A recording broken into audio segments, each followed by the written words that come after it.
ఎవడో డైరెక్టర్తో కాలు నాకిచ్చుకున్న ఆవిడ్ని కూడా వీడు అదొక పెద్ద సెలబ్రిటీ అనుకునే స్టేజ్లో ఉన్నాడు. కోట్లు కోట్లు ఖర్చు పెడతాడు. ఎవడైనా సరే సార్, ఇప్పుడు నాకు ఐ డోంట్ అండర్స్టాండ్ వీళ్ళ సైకాలజీనే నాకు అర్థం కాదు. ఫారెన్కి వెళ్ళి ఇట్లా చెడిపోతారా?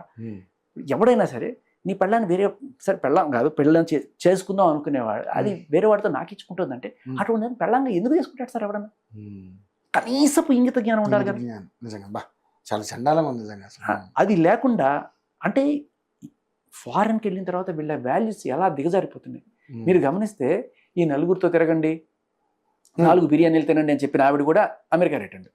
అలాగే నా బాడీ నా చాయిస్, నేను బికిని వేసుకొని ఏమైనా చేసుకుంటా అని చెప్పి పోస్టులు పెట్టిన ఆవిడ కూడా అమెరికాకి వెళ్ళి వచ్చిన వాళ్ళు.